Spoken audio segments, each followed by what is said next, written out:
What's going on, people? It's me, Jay Fresh. Right now, you're checking out the Urban Download.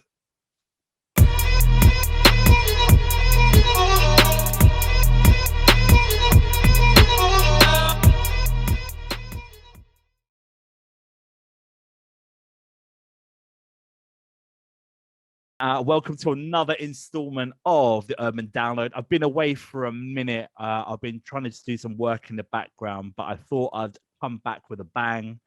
And I'm joined by a very, very special guest, a very musically gifted. Let me say it straight. Jay Fresh, aka the renowned radio DJ, club DJ, touring DJ, musical producer, radio presenter, lecturer, PR guru, and much, much more. How are you, sir? Wow, I'm probably going even redder than usual with that. But no, very kind words. Thank you. It's great to see you, and it's great to be here to have a conversation today. So yeah, man, we're in a good place. Even if you have embarrassed me after like 5 seconds, I'm not doing that. Yes, so you. It's got to be done, man. I mean, it's also good to see you on the other side of the microphone for a change. But yeah, I just want to say thank you for your time. It's greatly appreciated. As I always say to some of my guests, I mean, for you, you are evidently very, very busy. So taking the time to speak to me, as I said, is really, really appreciated. But I just want to ask you first and foremost, like, how are you? Let's put music aside. Let's put everything else aside. We're not even talking musically here. I just want to talk to you personally. How are you, bro? Yeah, I'm good. I'm good.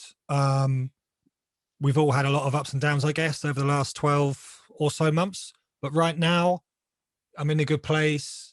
Back doing the exercise, which really kind of helps my state of mind and keeps me centered.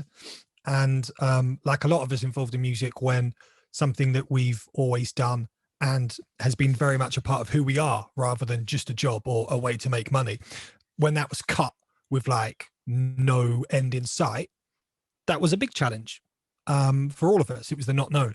But now, like the green shoots of recovery, you know, things are on the horizon. There's definitely more optimism and positivity in general, and with everyone I talk to as well. So yeah, like in a really good place, very happy, feel very grateful and very appreciative of just everything within life, because I think that's one thing that the last 6 to 12 months has kind of shown us, like to appreciate everything we have, because things could be a lot tougher and a lot harder, you know? So yeah, bruv, good question, but yeah, I'm in a good place. Thank you. Absolutely. You mentioned exercise, man. And for me, I mean, that for me was really, really important, because for me, I don't exercise. So, I mean, during lockdown, for me, that was just a major, major space for me to just take my mind away from things and really just, I don't know, focus as well. Was that something you were always there? Were you always exercising? Or was it something that you discovered throughout lockdown? Not that you can tell, but I always used to go to the gym. And again, it just really helped my frame of mind. I felt more positive. It took away stress. So I did stuff like that, pre-lockdown, pre-COVID, whatever. And then since then, I've just been running. I try and run every weekday. I find running very boring. In fact, I'm going to run after this chat. I find running very boring, but it helps clear my mind. It's fresh air. And, you know, I've learned that for me, if I don't do exercise regularly, it does start to affect my mind in a bit of a negative way. So I've learned that about myself. Even though I might be tired or be busy, like drag yourself off to do exercise, like you do benefit from it. So I'm not being preachy to anyone, but No, for me, I found like it really was like a powerful tool for me moving forward mentally and that physically. So yeah, man, running is life. It sounds it, because as you said, obviously it helped you get in the right frame of mind, and that's clearly evident with the workout that you've put throughout lockdown, which we'll discuss in a bit more detail. But musically, being a DJ like yourself, lockdown has been a massive hindrance in terms of, as you said, live shows and live radio, and you know, how has that affected you mentally? I'm not talking about, you know, from a financial perspective, but more for you. I mean, what was that like when you all of a sudden realized that you can't do gigs anymore? You can't do clubs and live radio? Yeah, good question. I think like a lot of us, maybe when restrictions first came in and a few gigs were cancelled, you were like, oh, we'll be back in a few weeks, or a month or two, we'll be back. And then I'm naturally like quite an optimistic person, you know, so it went a bit longer and you were like, oh, well, a couple of months we'll be back, or we'll probably get a summer, or, you know, the universities will kick off again in September. We'll get that freshers period with a lot of bookings. And then it got to a point where like, it just looked like there was no end to the restrictions. And yeah, that was really challenging because I love being involved in that environment. I love going and DJing at events and festivals. I love going to shows when artists are performing, or you know, I go to Grime Originals or Esky Dance or whatever. Like, I'll go along to things because I just love it. So to have that taken away was, like I said, it was more than just a bit of enjoyment. It was like very much a part of who you are. Like, you find new music and you're like, oh, I can't wait to play this in in the club, or I play in XOY in London every month and I love playing there. I've got some new tunes, and you know, you've lost that. And then with radio on top, I love doing live radio. I've done it for a long time. I love getting guests on and interacting with them, and, you know, doing interviews as well as, like, you know, running tracks and people are spraying bars and whatever. And I just really loved that, and that platform to like share the music and stuff that I'm really passionate about. Multi-award winner, a true OG in the game. Here in London town, Kano, welcome, brother. Yes. It's been taken away. Like, I've done radios now being pre-rec or pre-recorded.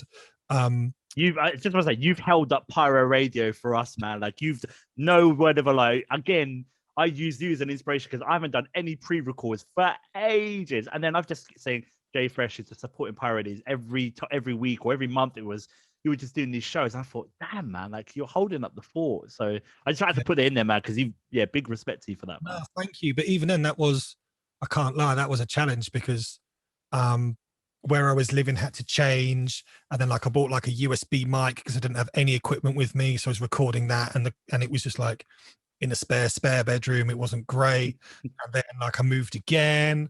And then just before we started talking today, we were talking about, you know, Shure mics and compressors and stuff, and then some more bits, and was like, well, this is going on a little bit longer now. Let me try and kind of level up a little bit. So I still love doing that. And I've done some DJ live streams for some charities and some events, but I haven't done too many of them because it's not massively kind of appealed to me. The ones that have appealed, I've kind of jumped up and done. But yeah, that has been a challenge because I'm really lucky. Like, I love what I do, and to have that taken away through no fault of your own. It wasn't like people can't relate to you or don't like you or what you do, or you're musically out of date and obsolete now, or you're just not a pleasant person and no one's interested in your vibe. It was none of that. It was something just wider. So it was like, whoa, yeah. But yeah, where do we go from here?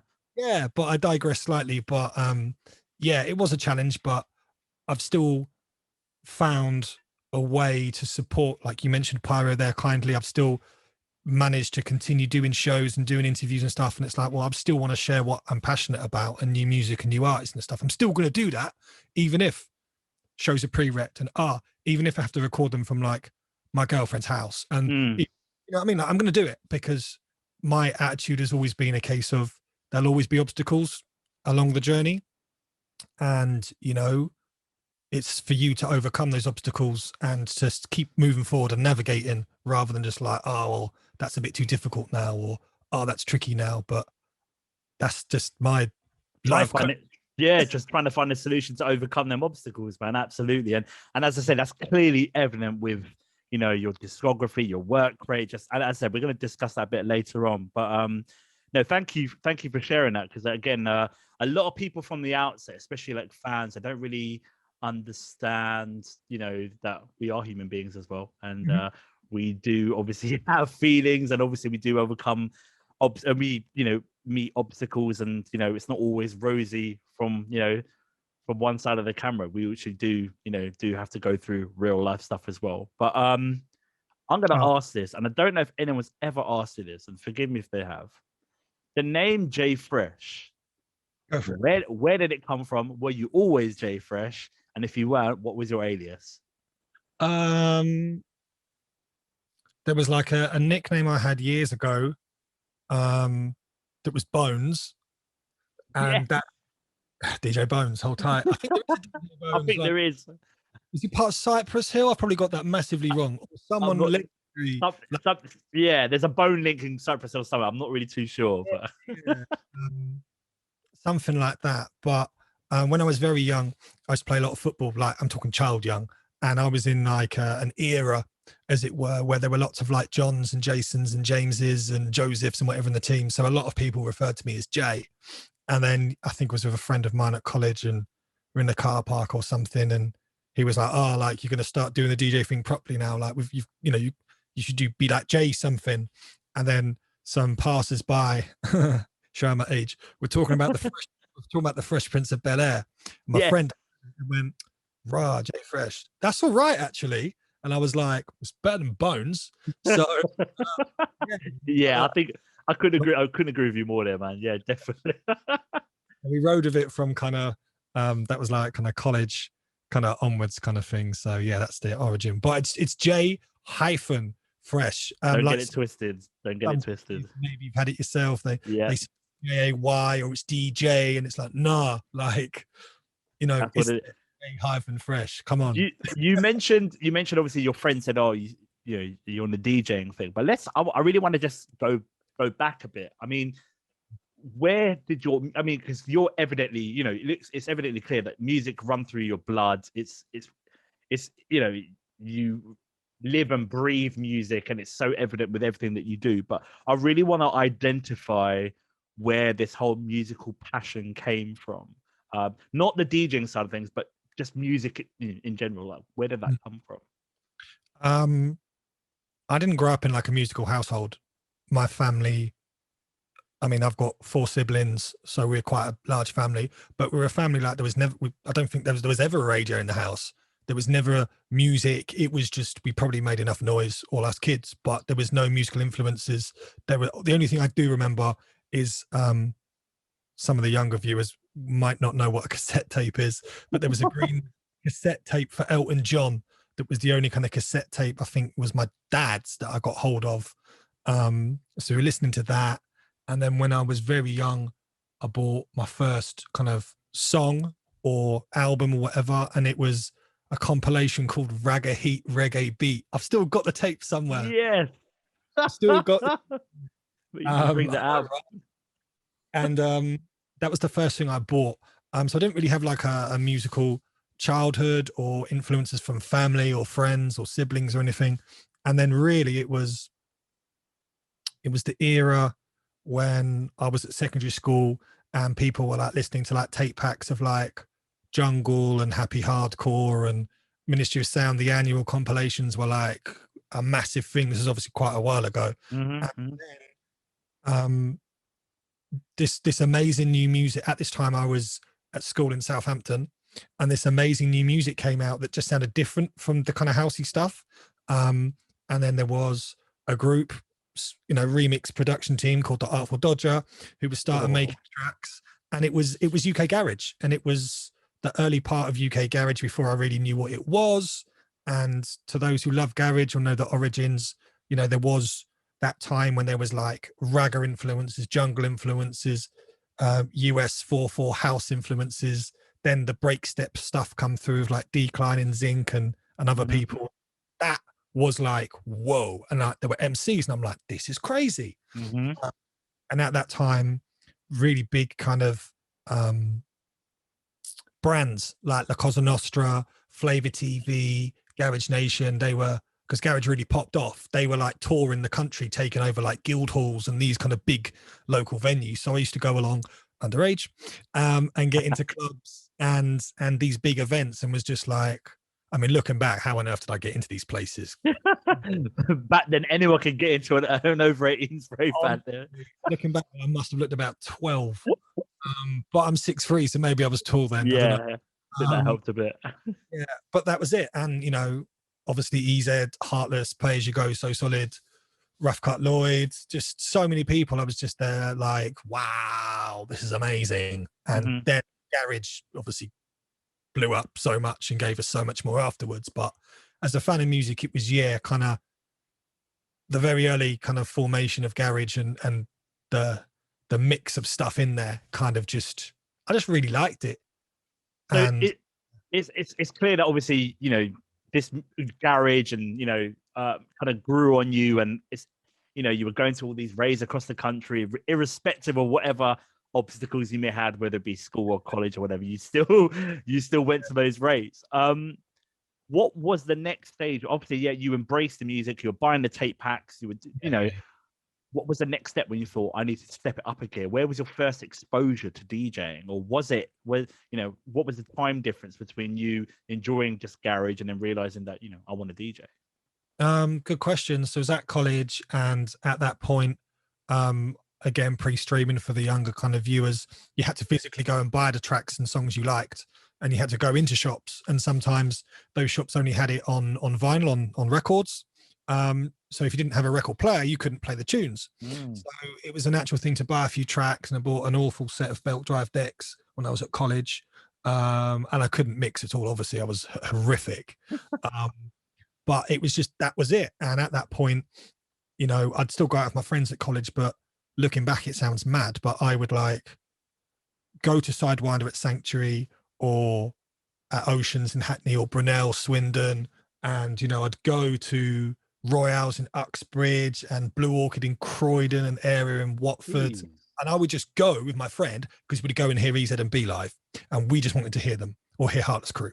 So a lot of my friends were going out all the time in local pubs and clubs. I would do that, but I would then rather spend my money and go to see EZ play somewhere, wherever that was, like Leicester and all these places we went up to that now looking back on, I'm like, that was mad. I'm going to say, from the young age that you were, I mean, you are from the dirty, greasy south side of the UK, Stoke, Bournemouth, Stoke, well, that kind of vicinity. But for you at that young age to be traveling all across the country back then as well, that's insane.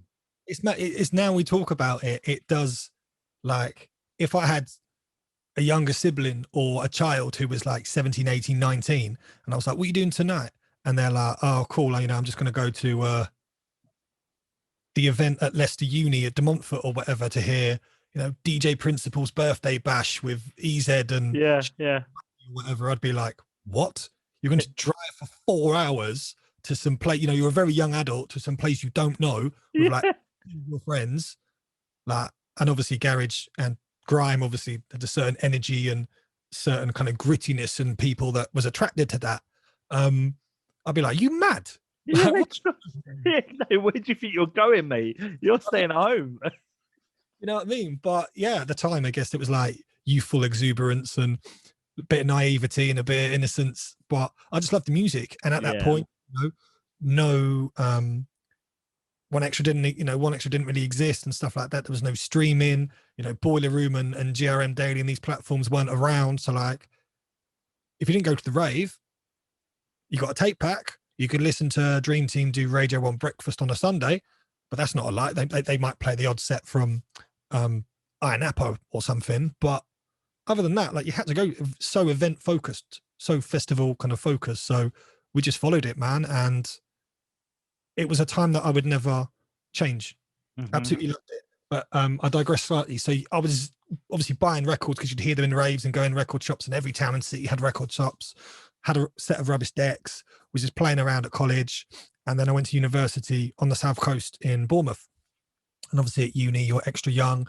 Yeah, I'm a DJ. I've got about 50 records, if that. And then people started putting on parties early on. So I'm very lucky. My very first DJ set in Bournemouth, when I would have been 18, I actually got paid for it, which is amazing. Wow.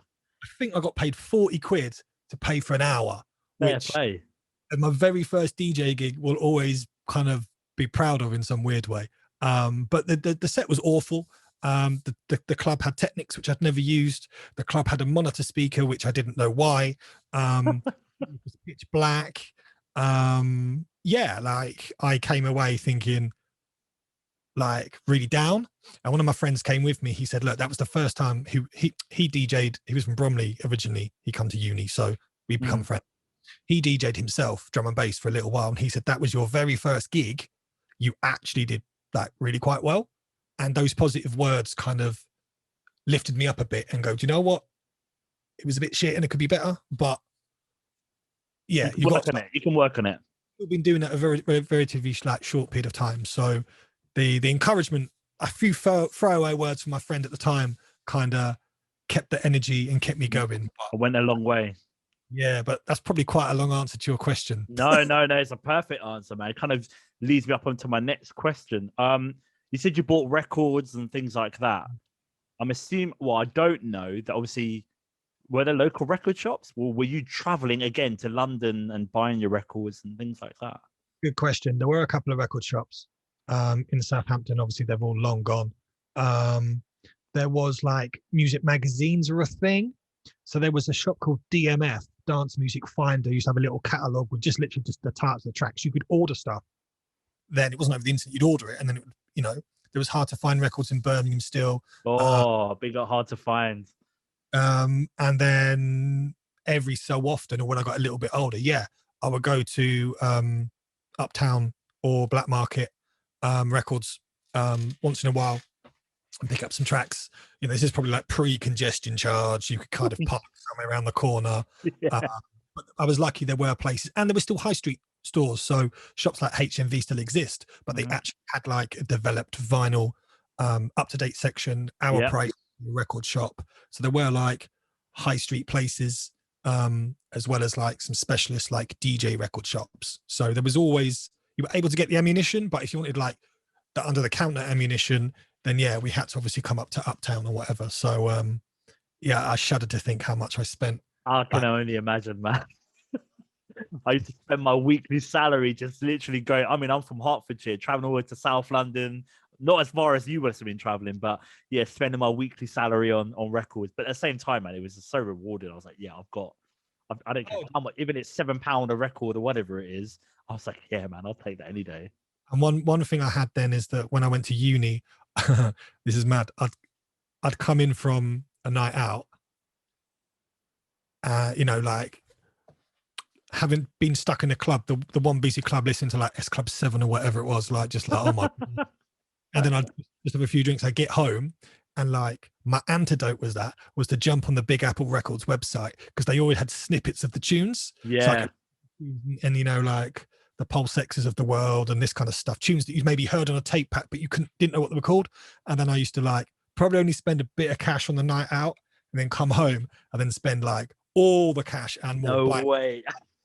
3 a.m. and then like 2 days later, this parcel would arrive. I'd be like, amazing, what did I buy? Oh, James. And do you know what I mean? So, yeah, of course. That's incredible, man. So were you just stockpiling on garage, or were you, because obviously you are a versatile DJ, garage, hip hop, and so on and so forth. Was it predominantly garage that you were purchasing, or were you just buying different kind of like genres? Yeah, predominantly was garage, and whether you call it dark garage, kind of just pre-grime, anything that I kind of throw in the mix or hear as garage or hear, I would do. Not really any dancehall or anything really, like the odd track, a couple of house tracks, because there was always those tunes that crossed over.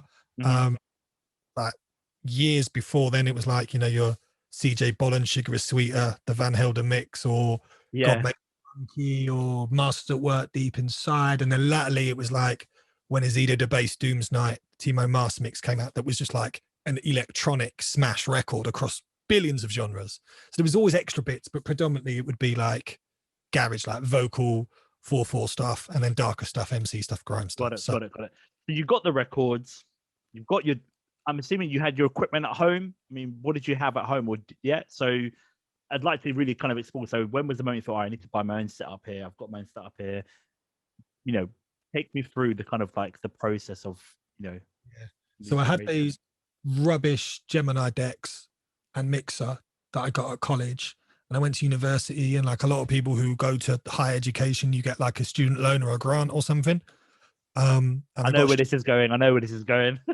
Student loan. So I think before I went to uni, I drove to the shop, bought two 1210s, and I bought a Vestax mixer, and then rocked up at uni and was like, boom, got my 1210s, got my mixer, got my records, and like, oh my God, it's a very long time ago now, but just my poor housemates, people I'd never met before, was put into residence with. And then like, I rock up like, hi guys, like, I'm John or I'm Jay. Oh, you a DJ? Wheeling in kit and there's no room in the room. There was like a tiny bed and then oh my God, DJ equipment, but I didn't care. I loved it, man. So that was just That was sick. yeah. So you got to uni. So obviously you brought your decks with you. You were just mixing. What were you just mixing in your room, or did you start to? I mean, it sounds to me that you could have started off like a rave in your room. Yeah, well, I did it once or twice, and the neighbours complained like after the club. Come back to my party, like room for like 3 people. So yeah, I was just mixing the room, and then it was neighbours and friends of friends who started putting on very small student nights by students for students, which is where I got my first gig, and then I think I ended up doing that for about a year, and then started being involved in the student union nightclub and playing some events there, and then naturally went from there. And then being involved in some local radio as well, and yeah, so that was the kind of formative process of that. Got it. I mean, I'd like to talk about your career today, and obviously people just know J Fresh as, you know, the mainstream kind of commercial DJ, but talking from a career perspective, musically, I mean, you've been through it through and through. I mean, I think you started off on Fire Radio back in, I think, wow, yeah, mid 2000s. We're talking about 2008, 107.6. And you held it down, man. I think you had like a hip hop show twice a week. I mean, talk us through how you even obtained that show in the first place, because obviously it was prime time as well, and it was just a great station. The second time is in the studio here at Fire Radio. Of course, Mr. RIO. What's popping, man? Here, bro, here. It's good to have you back, man. Yo. Yeah, thanks, man. So at the time I was at uni in Bournemouth, I started commuting. I did a show on Freeze FM in Northwest London. So I was driving, here we go. I was driving every week from Bournemouth to Northwest London to do my pirate show show for Freeze, to pay subs and petrol to then drive home. So I was doing a bit mad. So I was doing that every week for a couple of years, and then there's no pirate radio at the time down in south of England, but in Bournemouth there was a commercial like FM station that's part of his Ofcom license had to have specialist programming. So like there were DJ slots there, specialist slots. So I approached them and said, look, I've done pirate, this, that, that, other. Went there and just cut some demos, and they were like, yeah, come do a show, but we'd like you to include some of the hip hop stuff that you play in the clubs as well, kind of thing. So I was like, yeah, that's fine. So I started doing a weekly show there, which was great. It was legal FM radio, did a lot of interviews, and a platform just playing music that I loved. And then after a little period of time, I became like the head of specialists on that station. So I then looked after all the specialist DJs. I was probably there for 7 odd years, something like that. And it just naturally came to a point where it was like there was just a glass ceiling. Like the station went on to digital, went on DAB, which was great, but it was supposed to expand even more and at like a quicker rate. And it got to a point where it was like, this has been great, but it's time for me to move on. But yeah, it was. I learned a lot there. I learned a lot of what not to do.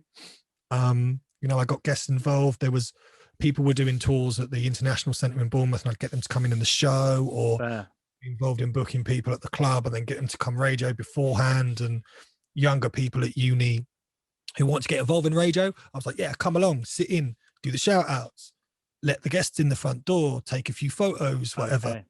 Always trying to bring people through and, you know, kind of have that little team around you to do stuff. But looking back, it was a while ago now, but yeah, I loved it, man. It was a blessing to do it, definitely. One question, a bit of a tangent, is do you ever sit back and reflect to think, whoa, like, do you ever think, I'm actually here doing music? I mean, obviously from an early age, did you ever see yourself being not heavily involved with music, but, you know, linked to music as much as you are now? I mean, did you always have that with you inside of you? Like maybe a lot of us, I dreamt of being a footballer. And up until I was about 18, I played for Southampton, and then I got released because I wasn't good enough. I'm not going to pretend I have a knee injury like every other man on Twitter. No, I didn't make it because I wasn't good enough. Right, fair. And that kind of coincided with me possibly like going to raves and really enjoying that kind of thing in the music that we spoke about earlier. And then I just did music. I did my thing alongside my studies. And when I finished uni, it was in a time when lots of people went on a gap year or went traveling. It was like the thing at that time. never appealed to me. So I said, I'm going to stay in Bournemouth for one more year. I'm going to try and DJ full time. And at the end of that year, decide whether I continue or like get a real job. Did it. That year went well. And then for a good few years, I was adopting the same process. Let's do it for another year. Then let's sit back, reflect. Have we done okay? Are we moving forward? And then continue or do something different. So that kind of continued for quite a while. But in terms of where we are now, looking back, like maybe the last year's given us a bit of time to reflect and decent conversations and well-researched interviews like you're doing right now. Like they give you the platform to think about that. And we've all got, I'm like a very ambitious person, and we've all got like goals and things we want to achieve. And it's never about settling. But at the same time, I'm able to sit here and go, well, I am really lucky that, like, you know, I'm really lucky to have made a career out of music in different kind of lanes. I'm really lucky to still be passionate about making music or finding new artists. Like, I'm still very grateful to have a platform where I control the whole content of the Pyro show and the guests. Like, it's important to me that I have that control to push what I want to push, and keep that authenticity kind of thing. I'm really, really lucky to have my records played on national radio and still have regular kind of features and guest placements. So yeah, I am very appreciative of everything. But yeah, looking back from that day one, you know, you'd never think that. But this is what I say to other people who feel like they're maybe not moving as much as they want to. Like, you can look at what other people are doing and you can appreciate that and respect that, but you shouldn't be directly comparing yourself, because no one can copy someone else's journey and like have the same results. The world isn't like that. So do you know what? Like, if you were feeling a little bit demotivated, Jedah, for example, over say the last 12 months, I'd say, right, well, 5 years ago, if I was to say, this is what you're doing in 5 years' time, you're picking up people from all over the place, all around the scene, you're doing your podcast show, you're recording it, really great interviews, doing your thing. What would, you know, the younger you have thought? Wow, that's amazing.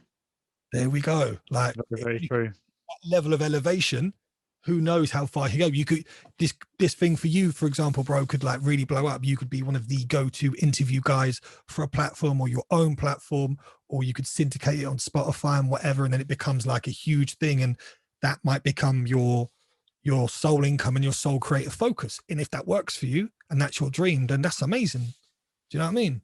Wow, man, that's, you know, just hearing that is just massive motivation for me to just, I'll be honest with you, and for those who are watching, that there hasn't been a lot of content of recent in regards to these interviews, because yeah, I did feel in a little bit of a rut. I kind of lost my way. But speaking with you, especially with someone who I can relate to and can actually appreciate and understand where I'm coming from, you know, from being on the other side of the microphone, really, really does help, man. And those words really do resonate with me, and yeah, really do boost me. So thank you very much, man. That's really, really, really helped significantly. But we're here for you, Mal. We're here for J Fresh. So sorry, man. I can see your slight, you know, the J Fresh instincts are just coming back there again. I thought, no, man, this is your time.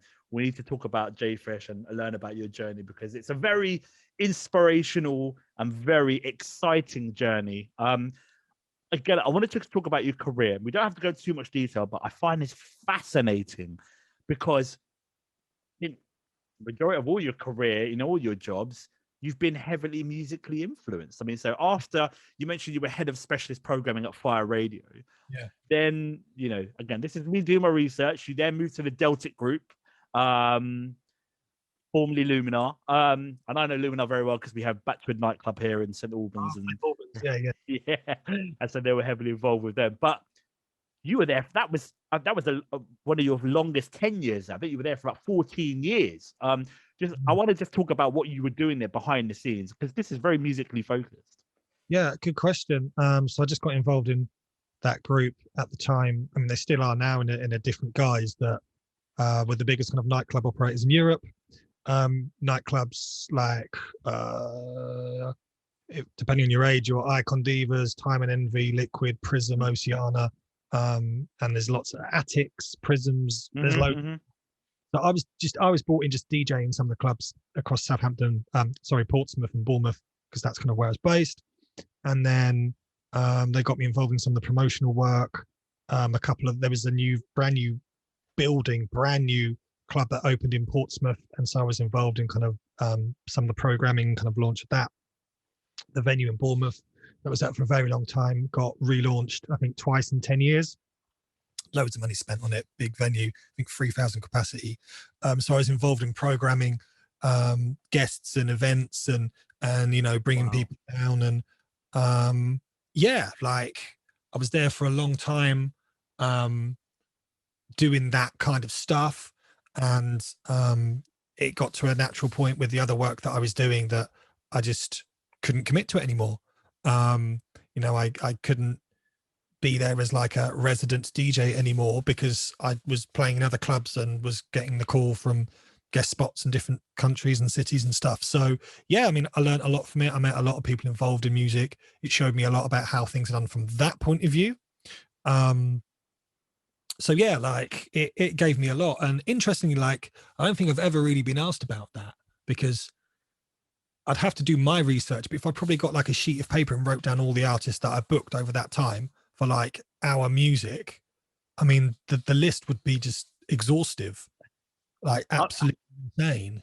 I mean, I can imagine. That's why I wanted to really discuss that, because it feels to me that what you were doing there for such a long period of time, over, you know, a good, you know, 13, 14 years, you would have built a lot of contacts and a lot of, you know, built a lot of relationships, musical rapport and things like that. And that, I'm assuming, would have helped you with what you're doing right now with, you know, with your career and building, you know, meeting musical artists. I mean, did it? And, you know, how was that for you? In a way it did. I mean, because it's over such a large period of time as well, some people do discontinue doing music. Or, you know, I think I always remember we booked Tiny Temper, not through Deltic, but like, and I think he performed on the Thursday and then Pass Out charted on the Sunday. So we booked him and interviewed him, and he was cool, really lovely guy. And then I never saw him again. And I think the last time I saw Tiny was like 2 years ago in Ushuaia or something, for the event that they put on there. And I kind of went up to him and said, like, you won't remember me, but, you know, 10 years ago, I booked you in Bournemouth 2 days before Pass Out came, and you were really cool, and like seeing your growth and journey, like was amazing. Thank you. And he was very respectful and very humble. He won't remember who I was, of course not. But there were lots of people who we connected with who then kind of come full circle. In the days of Funky House, like we were booking a lot of like like Funky House DJs and performers like Crazy Cousins, Versa. And then I interviewed Dino a few years ago, and like Versatile sat there, and I'm like, he's like, Jay, and I'm like, ah. And then like he's involved in some of the management of that side of things. So there are people who still involved in music, but there are some people who naturally kind of just stepped away from music or no longer kind of do it as such. But it was, and bear in mind, this is kind of very early stages of social media. So it's pre-Insta, pre-Snapchat. And yeah, there are times that I'm thinking, if we had them tools there, so much more would have been documented, because I was trying to document it as much as possible, but the platforms themselves didn't really exist. So you've got like pixelated photos on Facebook, or yeah, you couldn't just pick up your iPhone and be like, oh cool, that's like, you know, HD, like boom boom boom boom boom, Insta Reels, you know, whatever. You mentioned something really important and something that really resonates with me, and I'm hoping it does with you, is you mentioned social media. Being a young DJ at the time, obviously at the start of when social media was kind of kicking off, we had the MySpace and whatever. How did what was that like for you? I mean, you know, in the early days of social media, I mean, I'm sure you were around the MySpace days. I mean, how did that help you in terms of your music and getting your sound across? I mean, yeah, it's been a very long time since I thought about MySpace. I mean, let's be honest, we now know that social media from a business point of view is like a whole language to learn, a whole community, the whole thing around that. Back then it was the blind leading the blind. You'd have your followers or your likes, you'd put up clips of club set, but it was never as intuitive or powerful or able to connect as you can now do with people. And there are friends of mine who were around at that time who've always been a bit bitter about that. They've been bitter about, oh, well, everyone now, they've got everything, they can reach out to people. So-and-so's been doing it for 3 years and they've got a big fan base, or so-and-so has now got a show on this station and like their show's not very good. And I'm like, this is just a dead conversation. Like, Because when we were doing stuff in the era you mentioned, there would have been other people going, oh, well, those lot have all got this, that, other, and what's this about CDs, and what's this about like streaming or illegally downloading music? Like what? Like you're the technology's there. You've just got to embrace and use it, man. So at the time, we didn't really know what we were doing with it. But obviously, conversely, now you can document so much. You can do things like we're doing today. Absolutely. Where that goes. But I just think, for me, it would have been great to have more tools at the time in my younger kind of DJ years. But as I mentioned at the start of this conversation, me going to raves and record shops and all that stuff, I wouldn't change that for the world. No way. If I was born a certain number of years later, I'd have lost that. And I'd probably be looking at things or looking at conversations like this, being like, a record shop, what's that about? What's a turntable? Yeah. What's a dub plate? Or you went to Garage Nation, like La Cosa Nostra. What is that? Sidewalk? Yeah. But what, you went there? And I'm like, yeah, we went there. We're underage, and it was like rowdy as hell.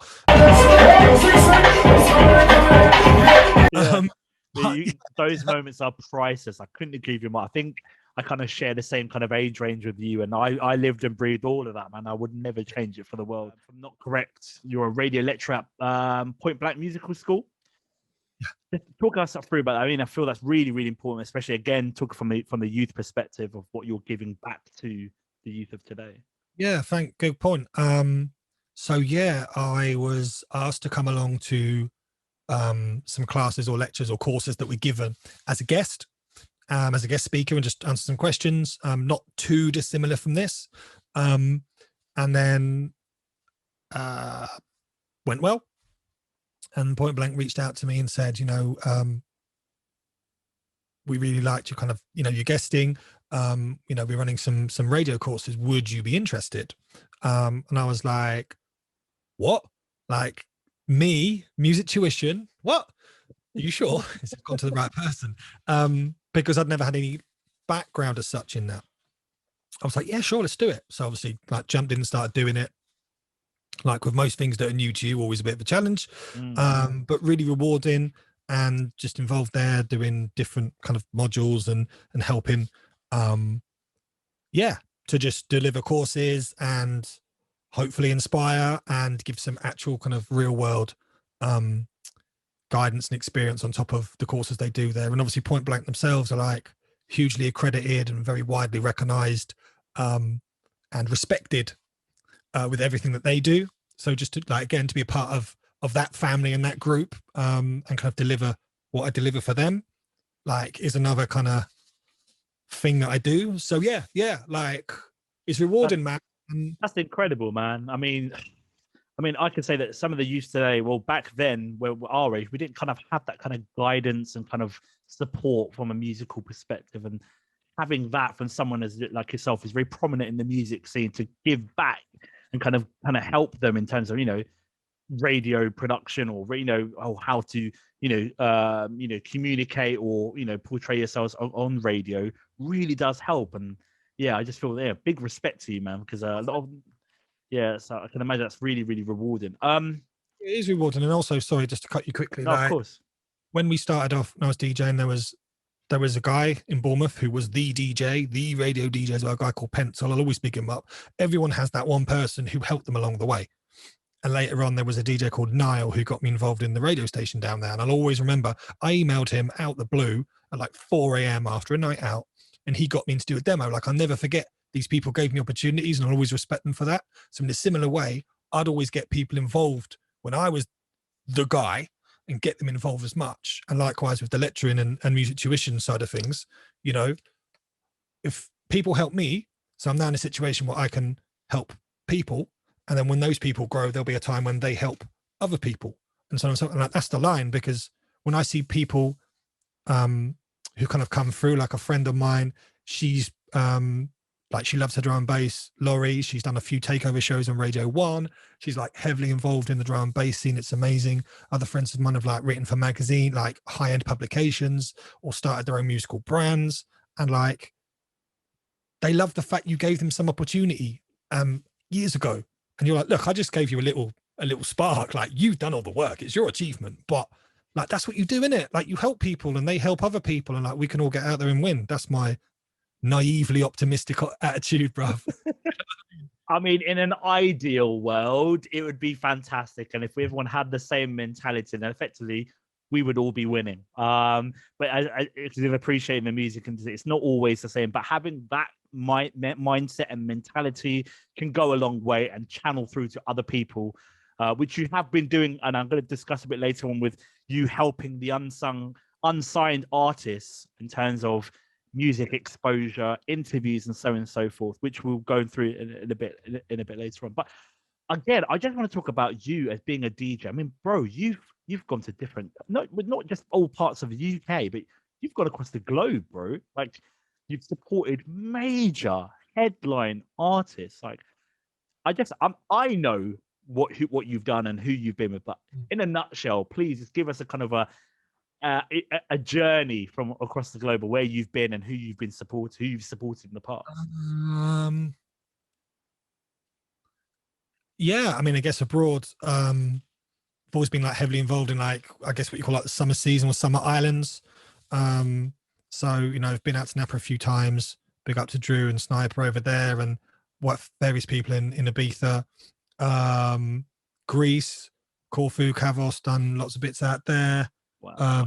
France, big up Absurd, mainland Greece, open for French Montana, in Athens. I just know that nigga wanna be me. Can't admit I fell in love with a bad bitch. Big up Matt and Jerry. Like, just you're saying it just like, yeah, it's the same, but really, that's I'm trying to put it through, because it kind of summers or periods melt into one, and then you're like, oh yeah, and oh yeah, we did that. And you know, I would like to obviously travel as far afield as possible, but it's always got to be the right kind of surroundings and the right situation for me. And you know, I don't want to go somewhere even further afield, and then the energy promote of the venue isn't quite right, and you get there and they're like, oh well, yeah, like you play EDM, don't you? And you're like, what? Like, why have you booked me? You know, so I want to go, not in an arrogant way, but I want to go where like I can kind of obviously do a good job, but also like do what I do, as opposed to just go to other cities or countries just to like DJ. But then like, if you can't do what you do, no shade, but like a lot of DJs do that, but like that just doesn't interest me. I'm like, that's just not for me. If that's for that person, then fantastic, but I do what I do. So, you know, I'm not going to be in a club playing like EDM or rock music or whatever. Like, not arrogant, but like you book me because you know what I do, and then I'll turn up and do it, kind of thing. So 100%, bro. This is one thing that I have slept on you for so long, and I can't believe it, bro. I did not know how much of a sick producer you are. Like, I feel bad, bro. But kind of, thank you. You are absolutely leveled, and it's not just on the 140 thing. I've gone through discography of recent, and I was blown away, and I couldn't believe it, man. And I just want to applaud you, Bram, honestly, because got you embarrassed. No, seriously, the level of the quality of your music. I mean, I just wanted to say, how the hell did you start producing? Because I'm not going to explain my age, but I've been trying to produce for 20 plus years, and I can't do it. Where was the point where you realized you could produce? And I just want to understand that kind of mindset for me as well, especially because I want to know and give you motivation, because that's just incredible. Yeah, no, thank you. Yeah, thank you for the kind words, man. So, where did I start? I guess it was like editing tunes you already had, making little loops, and I think it was an old program called, I want to call it Wavelab, but I can't remember. And you know, there'd be, I'd cut a bit out of Sparks and Kai Flyby a cappella that I ripped off vinyl like really badly, and I'd stitch it with something else and cut up a tune and try and make little edits that I'd play when I was a student. They were all completely unmastered, unmixed, everything awful, but it just gets you the idea of doing things. And then, you know, when I was really kind of embracing the range of hip hop, you know, you'd find a street rap record and there'd be 5 verses, but the 5th verse would be the best one. So I'd go into it and chop out the 5th verse and put it first. Nice. That just, you know, add a little bit of flavor, or loop up the intro a little bit so you had like a mixing point or whatever, or, you know, I mean, I've lost it, and it was probably wasn't well put together. But like when Essex did Woo Riddim, there was like a million versions of that. Mhm. I'd kind of segue like a mega mix of that kind of thing. So that's kind of where you started, and then you were kind of hearing tunes in the mix and thinking, oh, that sounded sick. And then you just start kind of throwing ideas together and doing bits. And sometimes I'll be working on some tunes and I just can't get it fixed, and I'll phone up a couple of people and be like, I just can't, like, what are your thoughts on this bit? And friends from other genre who make completely different music will send me their tunes and then be like, tell me what you think, because it's a work in progress. And I'm like, well, I don't know anything about your genre, but if this was my tune, I would da. So then that kind of like sharing of information and kind of sounding board kind of came along. And then, yeah, for me, it's probably about 2016, 17. I started putting out a few, I guess, like just instrumentals, just kind of putting them out there into the ether, because I was just playing them like on radio shows and in clubs and whatever. And then I started being able to connect with a few artists who are MCs, vocalists, to then record onto tunes and stuff as well. And then kind of went from there. But I mean, my musical kind of heritage, I guess, is quite diverse. But pretty much, no, all the songs I've made that have vocals have all had like a rapper or an MC, whether that's rap, or whether that's bars, like, 140 bars. Yeah.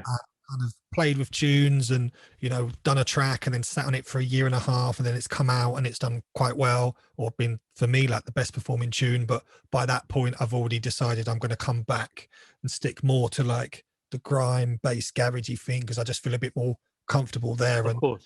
I guess like a lot of us involved in production or making music, you kind of, well, for me, it's never been a crystal clear vision of this is, I make this music and that's it forever. You've got a bit this way and a bit that way, but when you find a point where you're quite comfortable with where you're at musically and be like, well, this is the stuff that I make. Like, I've released some tunes recently, they've got some good traction. Some DJs have played them, some haven't. That's okay. Like, some stations have supported heavily, others have not. That's okay. Like, this is kind of what I do. And if you like it, that's fantastic. And if you don't, that's okay. But you might like the next one, or it might just not be for you, and that's fine. But production wise, I'm always like a DJ first, like a DJ / broadcaster first. And then the production kind of comes like next, if you see what I'm a producer and then I can DJ. But yeah, I guess I started out just by trying to find or make edits of tunes or ideas that I had from becoming a DJ, and you see what works in front of you in clubs, and that kind of inspires you or gives you some fuel to then move forward. And that's one, without digressing too much, that's one thing that I've missed over the last 12 months, is even doing a radio show on Pyro and like flinging some of my instrumentals and them or wheeling it up and them going like, right, who made this one? And you're like, right. I mean, as you said, I've seen you said that many times, that it's so rewarding to get recognition for your own tracks. I mean, you've said it as well, when you hear your tracks being played on Snapchat and social media kind of, platforms. I can't imagine that when you wake up in the morning, you see that, you're like, that must be so rewarding and so unexplainable. You can't even explain that feeling. It is definitely a really good point you've made there. I'm always very appreciative, whether it is DJ Bob on Hertfordshire FM, or whether it's Shorty and MK playing the tunes 7 times in a week on Kiss. Like, I'm always very, very appreciative of the support. And it means a lot to me. And yeah, like, just like DJing in the club is the fun part of the job. Like, seeing the support, or people who like what you do with like a finished track, a finished song, is the rewarding part of the bits behind the scene that people don't see. Like managing people, manage expectations, what PR, distro, blah, blah, blah, blah, blah, contracts, everything that we know goes on. That's kind of worth it for what you do. So yeah, it's a creative outlet. A lot of what I do kind of overlaps, as you know. So people you potentially meet on radio who there's a connection there, you might send them a track and work on something, and then local producer in a different city sends you his tunes, you play them a lot on radio, and then they reach out and go, oh, like, do you want to collab on something? Or you you're playing a producer's records because you really like them, and he's like, great, well actually I'm involved in some events, so when you're open, like you're sick and you've supported my stuff, I'd like to bring you up to come and play for me. And I'm like, cool, of course I'm going to look after you price wise, because we have some connection now, like we're going to work, we're not going to be silly. So it's all kind of mixed up together. But yeah, like it's very rewarding, man. And I just like, I'm not Puff Daddy, but I have like, I hear people and then I hear songs or think, well, I think they would sound good on this. I want to hear them on this. And most times the artist goes, oh, this sounds like it's for me. And I'm like, well, it is. Let's make it happen. Yeah. Rather than, you know, I'm always been someone to kind of think more like that than like, here's 100 tracks, choose which one you want. Yeah, absolutely. Everyone does their own thing, but I'm like, you know, I like working with people where the energy is right, and then it kind of, like I said, I don't care whether they've got 1 follower or 1 billion followers. Like, absolutely. Oh, I want to do something, and that's the people who send me tunes for radio. I don't care if you've got 1 follower on social media. If your song's really good, I'm going to play it. Obviously, your career might be difficult to progress if you have no presence on social media and you're like a hermit, but that's on you. I'm going to play this tune because I like this song. Right, exactly. But that's me. If you're able to use that as a development and a small step for the next step of your musical career, then like you go for it. Definitely. No, not at all. I really want to get and focus on the production side of things. What software are you using, and how long do you spend producing music? So I play around Logic. I do dig around in Ableton a bit. It's not production software, but I use Adobe Audition a lot as well for editing. Okay. And sometimes I can come across stuff like that when I'm putting together radio shows and stuff. In terms of time, but in answer to your question, Logic primarily. In terms of time, it's a challenge at the moment because of everything else that's going on with, you know, lecturing and radio and everything else that we're mentioning. So it's literally whenever I can fit it in. Well, sorry to cut you off there. This led me on to the next question, which I feel is very important. Again, doing my research on you, I couldn't, obviously it was just one thing after another. I was like, bloody hell, like this is crazy. You are you. I mean, you don't have like a team of like 20 people behind you. Everything you do, and correct me if I'm wrong, is what you do. I mean, when I look at your YouTube videos, I'm like, okay, this guy is not only just doing the editing. So for example, your pyro interviews, you're doing the pyro, the video itself, you're editing that, you're uploading it onto YouTube frequently. Not only that, you're doing, you know, I mean, I haven't spoken about 10 letter radio either, but, you know, stuff like that. I mean, how do you find the time? I mean, for me, what I'm doing at the moment, I'm like, I'm just about coping. But when I look at yourself, I'm like, whoa, man, like, how is this guy doing this? I mean, yeah, please give us the lowdown or secret. I mean, for example, with Pyro, as you know, like Antonio and Lee and Rich are like great people. They're very supportive. Well, I'll do the interview, they'll film it, but I stitch it together and stick it up. I've got a few people around me, like Daz and Max and Mitchell, who might come along and like film a live stream that I do, and then put that together. But in answer to your question, it's me who, like does it. It's you. Let's be real. It's you, bro. And again, you deserve another round of applause because I don't know how you managed to do all of that in 24 hours because it's just incredible to see your work rate. And it should be applauded. It should be acknowledged because sometimes I lose motivation. My question to you, sir, is how do you find the motivation to do all of those things? Do you ever get demotivated? Think, you know what, today I can't be bothered. Or is there something keeping you going inside of you? Thinks I just need to do this. I think we all have like down points. We all have projects that we think will connect in a certain way or get certain results or whatever, and if they don't, then we're disappointed. But that's life. It happens with everything. In terms of staying motivated, I think like I need it. Like my parents are very different people. Hmm. They're at a point in life now where they've finished working. So my mother remains extremely active, like doing exercise every day, doing bits around the house. She's always telling me she's doing stuff in the garden, always, you know, COVID aside with the grandkids and whatever. She's a very active person. So I think I just get that from her. Like, I do find it difficult to switch off. I do find it difficult to relax, because I think there's always more that can be done. But I have learned over the last few years that, like, there's always something more to do. So it's important to take that time out. For example, I'm in like a great relationship, and it's really important to me to have the time to have that, because that is a good break from life and work. And then that's important to keep you like rounded. And then when I come back in, I feel a bit more refreshed and like enthusiastic to do stuff, because otherwise, you know, when I was a lot younger, I'd be up like all night working, like all day, all night, and you get to the club and then you'd be like shattered, and then you DJ, and then it seems like a bit of a like deja vu kind of thing. You just can't get through it. But yeah, for me, I think I've just learned to, over time, I've just learned to be a bit more, again, there's that confidence. I know what works for me, what doesn't work for me. Like, I won't take that DJ gig if it doesn't work for me. I don't want to do it. Whereas before I would. So you're not traveling quite so much. You know, I won't be working on records with people or working on certain type of records where it just doesn't quite work.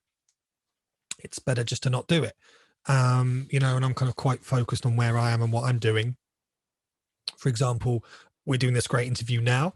If you were like, right, can we do this interview every week? It's like, unfortunately, I don't have the time to do it every week, but you can do it, you know, we can do it and really make it really great.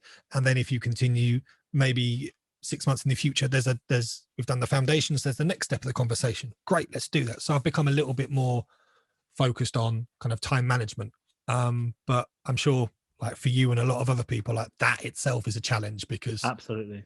yeah, it's just like when you asked me about how long do I spend producing, I just like, not enough time. Yeah, really flipping hell, man. It sounds like you've been working on them for ages, man. The quality of your tracks are just mad. But then I'll go for a period of having lots of time available to do that. Yeah. Not being able to look at something for ages.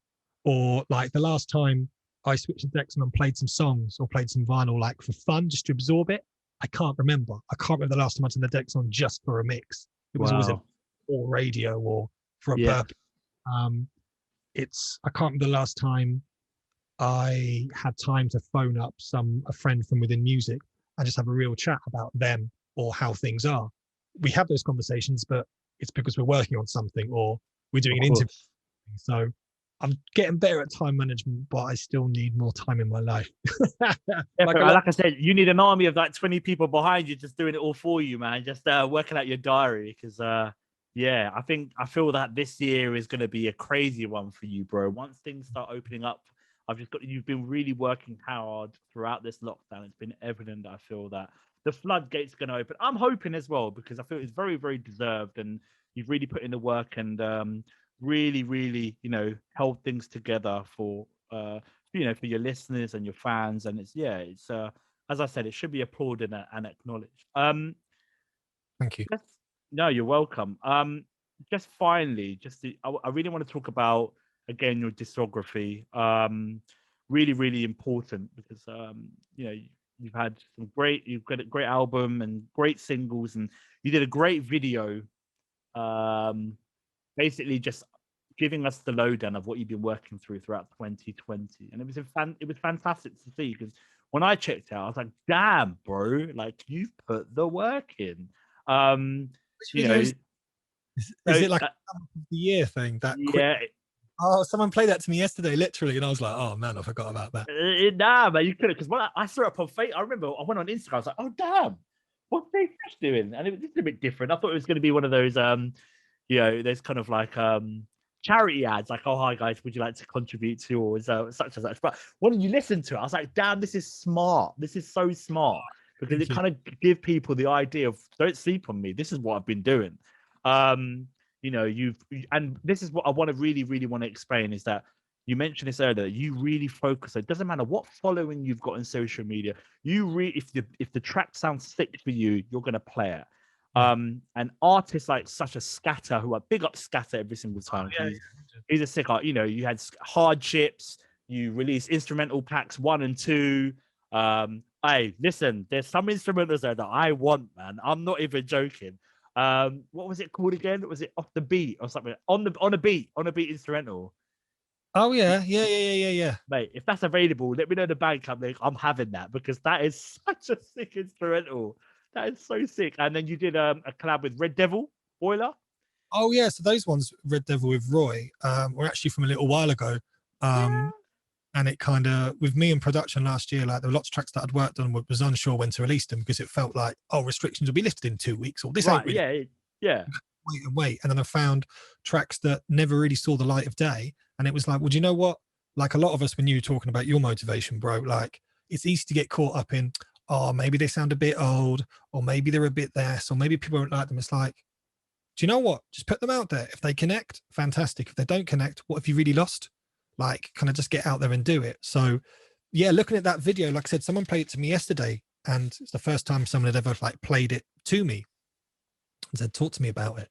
And yeah, it kind of shocked me. Like, I guess I did release more than I thought I had done over the 12-month period, but it just kind of, you know, it's never in a big man thing way. It's never like that. Of course. Like, you guys might have missed what we put up, or actually there were a few bits, or for example, you watch that video and there's that track on a beat that you're like, you may not have come across before, or you may have missed, because social media is just crazy for everybody. So just reminding people bits that you've done. And it's also going back to your earlier point about reflecting on what you've done. I could reflect on it and go, I haven't put out that many tunes, I didn't get this, I didn't do that, as opposed to, well, actually I did put out quite a lot, and I connected with a few different artists from different places. And, you know, someone playing that to me yesterday, you talking about it now, I'm like, cool. Then to me, that is like the reward for continuing with that work. Like, it is noted, it is seen. There are people who like what you do, whether that's one person or a million people. Like, just keep pushing forward, you know? I would say keep doing that, man, because again, you know, there'll be someone who'll come across your stuff and be like, oh damn, like, is this what this guy's doing? And like I said, for, you know, when I was researching and I saw that, I was like, bro, I never even saw this post properly. Like, it never didn't come up, because as you said, the Instagram algorithm or whatever it may be kind of messes things up for everyone. Messed up, man. I never get to see that. But I'll tell you what, I did a Pirate Studios mix of a DJ, big up DJ Charisma, and I was going back to back with him, and then he played this tune. I was like, and I swear to you, this is about 2 weeks ago in Wembley. He played the track, and I was like, bro, who is that? Who do you think it was? It was you. Hope that was a good thing, as opposed to what the hell is this? Of course, no, bro. My reaction is, mate, what is that? Wheel that tune up. And he goes, yeah, it's Jay Fresh, bro. I was like, what? I was like, for real? I was like, yeah. I was like, mate. Mate, honestly, mate, you're being slept. Say that again. I'm going to say, did he tell you what tune it was? I can't remember for the life. No, he didn't. He just said it was a Jay Fresh production. I was like, mate, I'm sleeping on Jay Fresh right now, because being a grime DJ, I've heard your beats, mate. They do not sound old school. I just did a set with Roachy the other day, and when I was looking at your music, I was like, I could have played that tune, because he likes the dark, gritty stuff. And I was like, this would have been perfect, man. Always being positive. Well, now that further has been made, then yeah, of course, you know, I need to make sure you've got that ammunition when you're, you know, with Jay-Z, all these people. Do you know what I mean? Mate, honestly, mate, I'm so, well done to you, man, because the levels are high, and I'm definitely going to be popping a few stuff on your bank up, that's for sure. Thank you, man, I appreciate that. You mentioned live streams. Just to finish off, you've done a few live streams throughout lockdown, and which was really, really. I think it was for a charity, if I'm not mistaken. Was it a Luke charity? Yes. Luke Live Festival. Yeah, so Luke, the clothing company. We've had been working on some bits in the past, and earlier this year there was a couple of people who took their own life. That I know, and then there was a charity that I became aware of called Papyrus, was all about mental health. Went and did, obviously, because it's a great cause, and then they kind of got connected with Luke for another kind of similar kind of live stream charity based thing that I was involved as well. So a bit like earlier when I said about live streams, for me, I haven't really been in the headspace to like really want to do them, but when they've come up, I've kind of you know, I'm like, well, that's really important to me. What would you say to aspiring DJs and producers and MCs? Because obviously I've seen a lot of people who unfortunately have discussed suicide and suicidal thoughts during the lockdown, because it's been a very, very difficult time for them. And obviously you doing the Luke Live Festival and Aid of Papyrus has really contributed towards, you know, providing kind of, you know, insights and kind of awareness. What would you say from a person like yourself, as from a motivational perspective, what would you say to them in try and alleviate their kind of like issues or concerns and try and focus more on music? You know. Yeah, really important question. So firstly,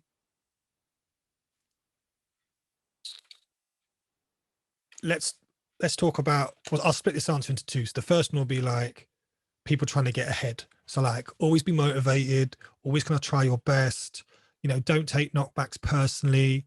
If things aren't quite going how you want them to, then like don't be like put off, you know.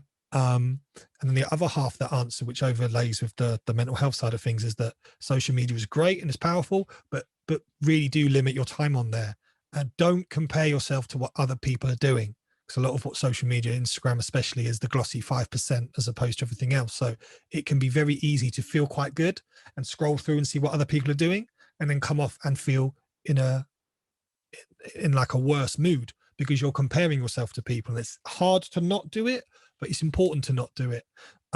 You know, hopefully as guys over the last 6 or 12 months, we're now aware that like it's okay to talk to friends, it's okay to ask for help or say you're struggling, or, you know, there's no shame in doing that. For me, it takes real strength for someone to say, I'm having difficulty here.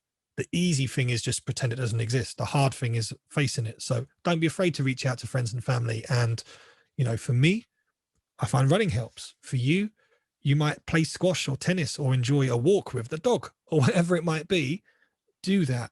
You might, a lot of people have done, you might maybe have eaten a lot of food over lockdown, or maybe have been like smoking or drinking too much or whatever, and it starts to affect you and how you feel. So maybe just cut back on that a little bit and see how that makes you feel.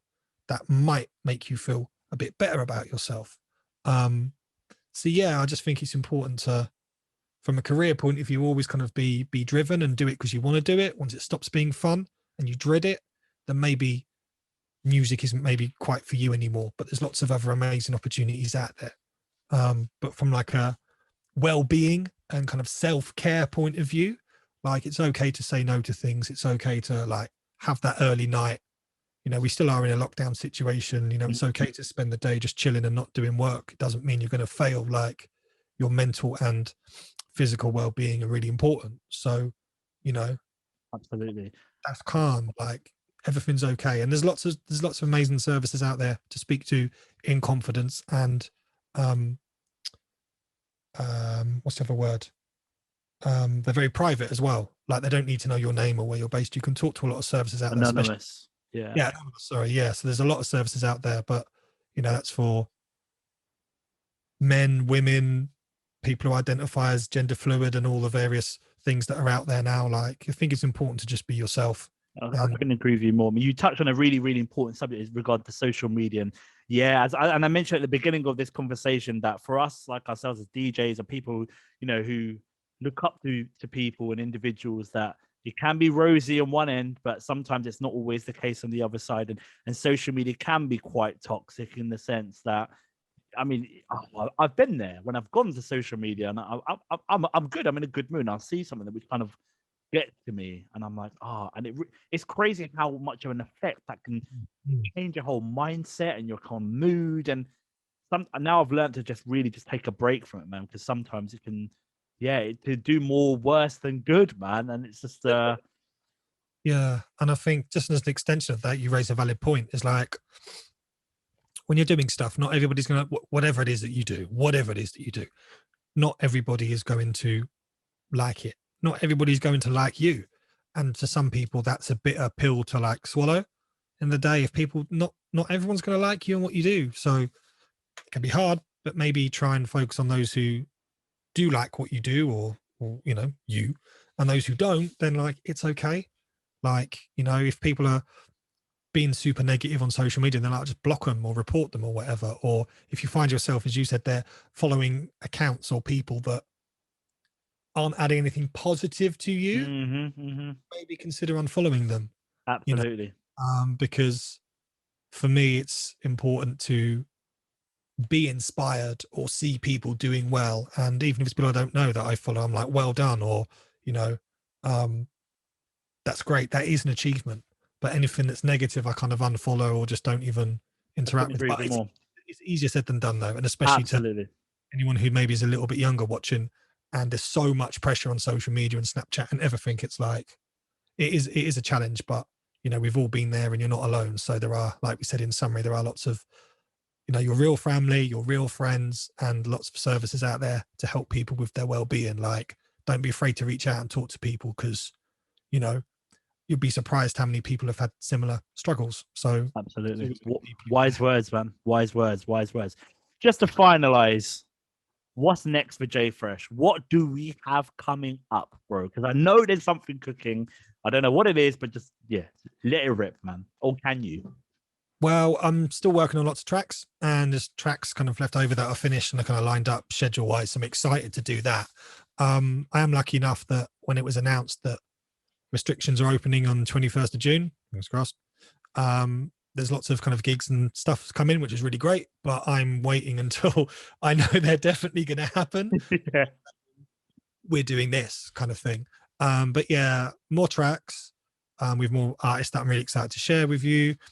And yeah, just being in the clubs. Pre-COVID, I was programming some of my own events as well, and bringing in guests and artists that I wanted to bring into events from different parts of the country as well. So lots more exciting things to do. But yeah, like I said, I'm just really blessed that I'm doing something that I am passionate about and I enjoy.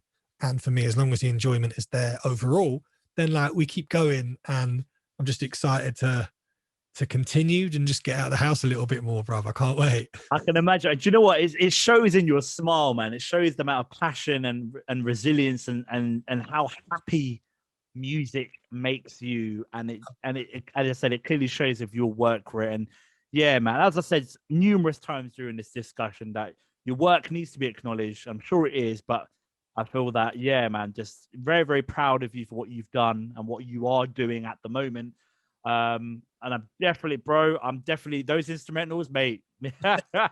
You'll be hearing on some of my shows very, very, very soon. Because, yeah, man, I'm very, very impressed with what you're doing overall, especially for what you're doing in, you know, your main kind of job in terms of, you know, the youth and supporting them in terms of their, you know, their radio careers and whatever it may be. So, yeah. Thank you, man. Like, I really appreciate the opportunity to come on and have this. This is the first time we've had a deep discussion. It's been really wicked. And as I said before we started recording, like, I've been aware of you and what you've been doing for a long time. And with this series that you're doing and the people you're reaching out to, like, it's definitely a really positive look for you, and the care and attention, like the research and detail you go into, like, definitely comes across, and you're a very good interviewer. So I appreciate all the kind words you've been saying, man. So, you know, and that final a positive thing, like, bro, keep your thing and keep pushing, man.